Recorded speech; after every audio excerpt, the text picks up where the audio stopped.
Good morning, everyone. It is Monday, June 1st. We made it through May. Just have 2 weeks left, and then summer officially begins. I hope everybody's doing okay. I'd like to say congratulations one more time to the class of 2020. I went to one of the days of graduation last week. It was really nice to see so many of your faces, and I hope you enjoyed your ceremony, and I look forward to seeing the video. I think it's coming out June 11th, so stay tuned.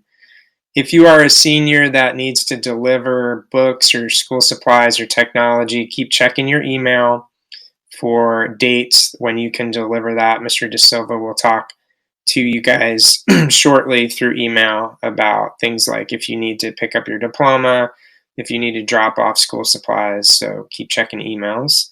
This video is, however, going to focus on the current 9th, 10th, and 11th graders. I know I've been ignoring you recently, and I apologize. This is all about forecasting for your class schedules for next year. So this is a very important video, and I'm going to go through the whole process that's now completely digital. We usually do this forecasting process at school with you guys so that we can walk you through it. But we've created a form that you're going to all fill out depending on your grade level, where you're going to choose your core classes for next year, your elective preferences for next year, and we give you a bunch of information to help you with that. So I'm going to go over that right now. So very soon, you guys should be getting an email from Miss Oliver. Miss Oliver is one of our assistant principals here at the school, and she's really in charge of curriculum. And it's probably going to look a lot like this. Now, she hasn't finalized it yet, but this is pretty much what you can expect. So it's a welcome, and there's a bunch of links to some videos, our curriculum guide, which is basically a long document describing every single class that we have at the high school and what it is and who can take it, and then a to-do list here. So if you're going to be a 10th grader next year, you'll click on this link. If you're going to be an 11th grader next year, this one. If you're going to be a 12th grader next year, this one. These will take you to a Google form where you will carefully choose what core you'd like to take and what electives you'd like to take next year. Now, if you keep scrolling down, you'll have email addresses to your counselors. We have tentative Google Meet times and links that will be scheduled for counselor drop-in if you want to talk to us face-to-face, if you have questions about your forecasting or the classes you want to take. And this all is a relatively quick timeline here. We'd like you to be done and have the form submitted by Thursday, June 4th. That's this Thursday, so 4 days from now. You will get this email today at some point. So if you're looking at this now, you probably have already got this email, or it should be coming to you shortly. Okay, let's start with what the forms look like, because I'm not going to go through the videos. You can click on those if you'd like. These are optional. The curriculum guide is really important, and I really think you should pull that up along with the form. So I'm going to use the 10th grade form as an example of kind of what you're going to see and how to get through it. So if I click on 10th grade, it brings me up to this Google form. This is only for incoming 10th graders of next year. So you guys are current 9th graders. So it gives you some instructions here. You may choose a course with a prerequisite if it's for second semester. So for instance, if you really want to get into ceramics, but you haven't taken ceramics 1 or 2 yet, you have to take 1 first. So you would choose 1, and then ceramics 2, assuming you liked ceramics 1, would go second semester, but they're each 1 semester classes, and they're each offered both semesters. So just an example of kind of a hierarchy of an elective. The first link right here is to open up the curriculum guide, which I've already opened up here. So I would highly recommend you open up the curriculum guide on a tab right next to the form. It is a long guide, and it's a lot more than just our classes. But if you have a question about a class, you can scroll and scroll and scroll some more.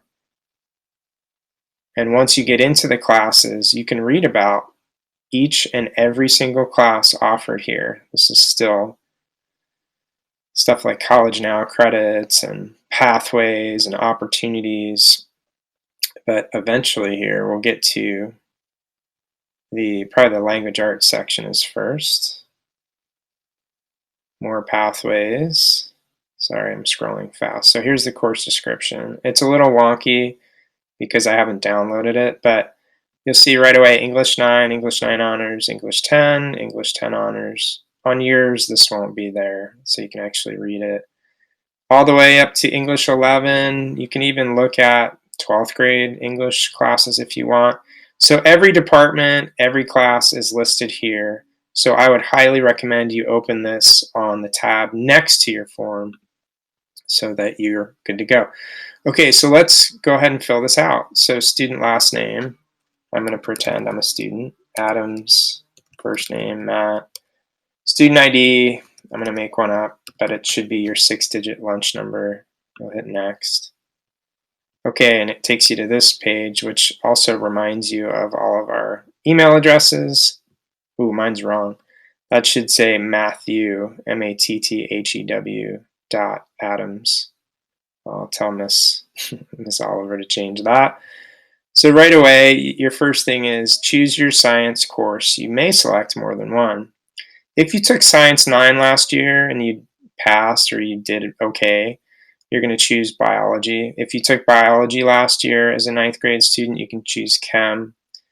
If you're kind of interested in the health occupations pathway, you can choose anatomy or anatomy and physiology 1 or 2. They're 1 semester each, but you must have taken bio already. You just can't choose that if all you had was Science 9.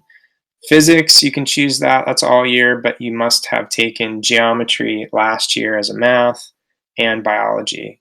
So that you could even take chemistry and physics if you really want to go for a science, if you're a science mind and you really are an engineering mind and you really want to choose a lot of science classes. So I'm going to choose this biology because I'm going to pretend that I took Science 9 last year. English class, this is 3 options. So most kids will choose English 10. You're welcome to choose the honors track if you want to try it or if you're currently on the honors track. Or you can try journalism, which is with Mr. Miller, and it's kind of, I think, on the level of an honors English class, but it's really looking at journalism as the means of language arts. So journalism is kind of like writing stories that may be fictional, but may be real world. So you may be asked to interview people and write about their story or your own story, and it could be all put together in a publication, and that is a whole kind of track unto itself. I'm going to choose English 10.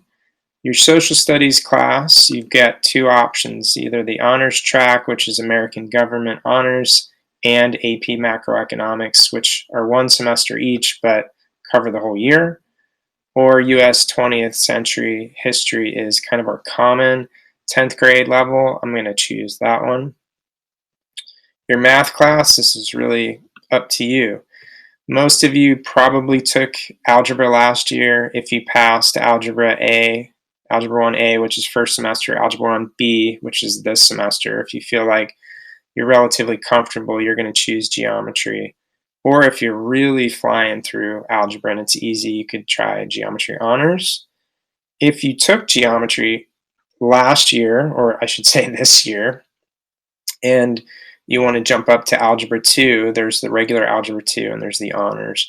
So the honors is really a higher pace, a faster pace. You go through more lessons, you cover more ground.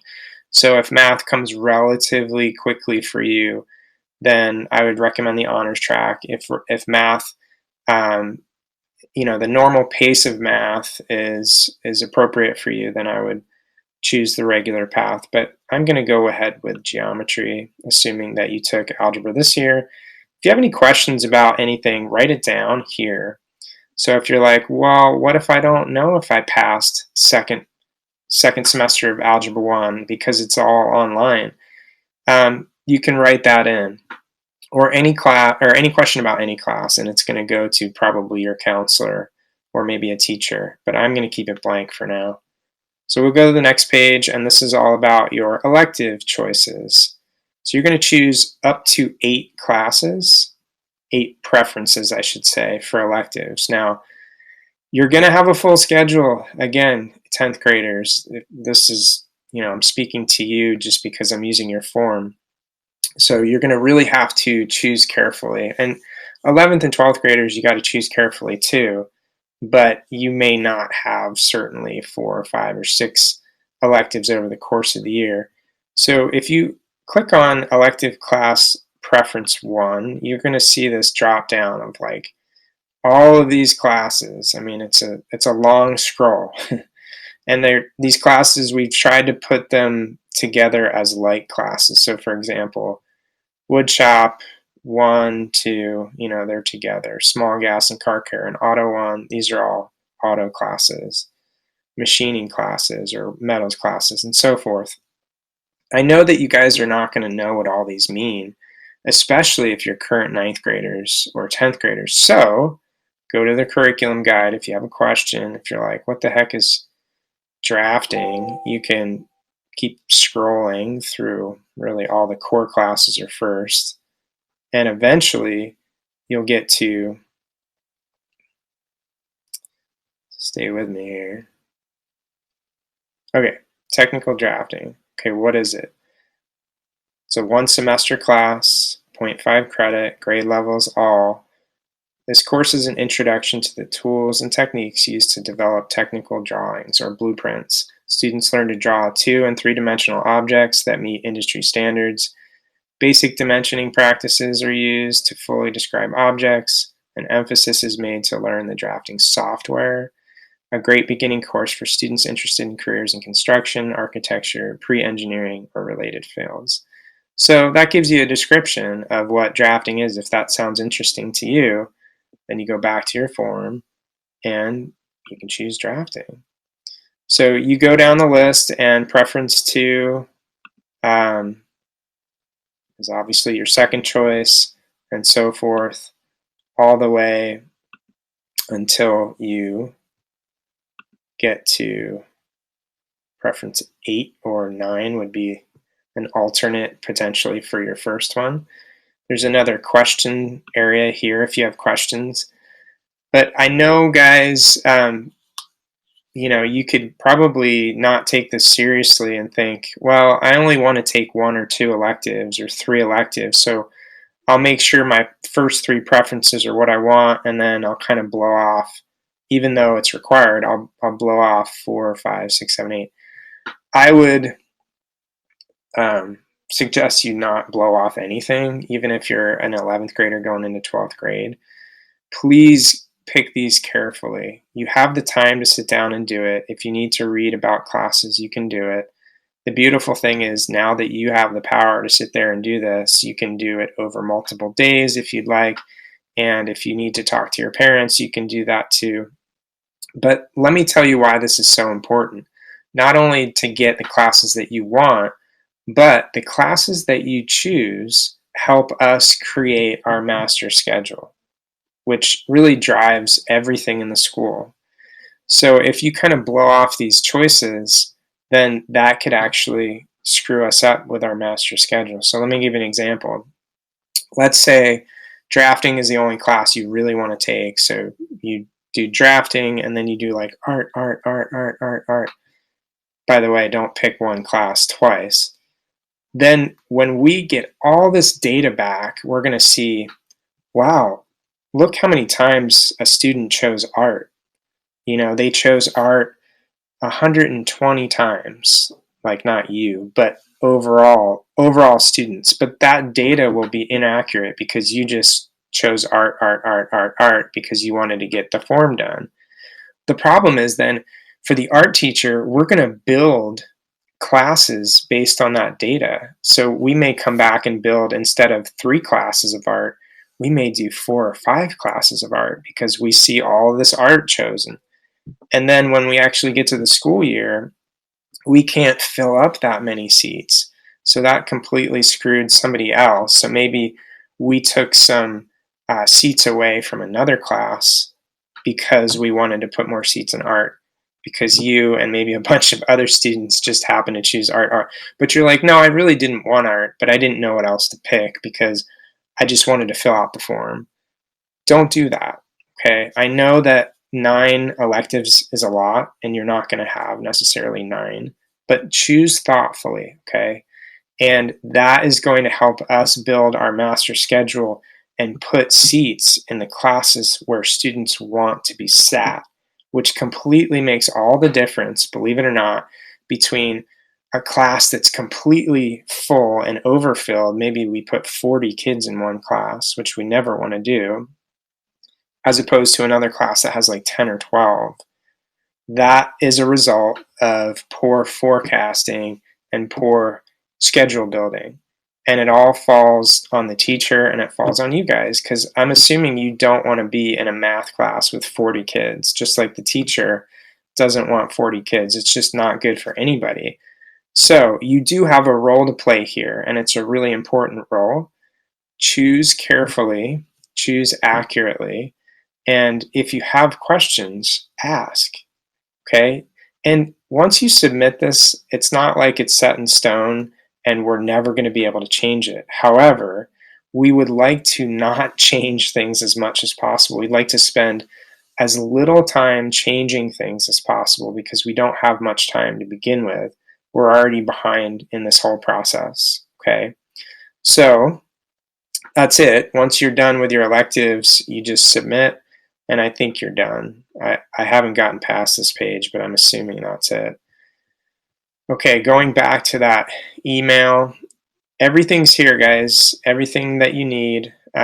So check your emails today, and if you have questions, email your counselor. For those of you who do not have an email, or you are not getting the school emails for some reason, Miss Oliver told me she's going to post this PDF on our school website homepage.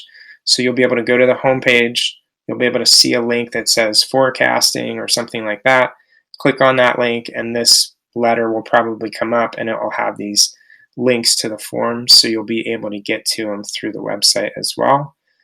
Okay, that's it for now. I know it was a long one, but it's really important that you guys do this carefully, accurately, and try to get it done by Thursday, June 4th.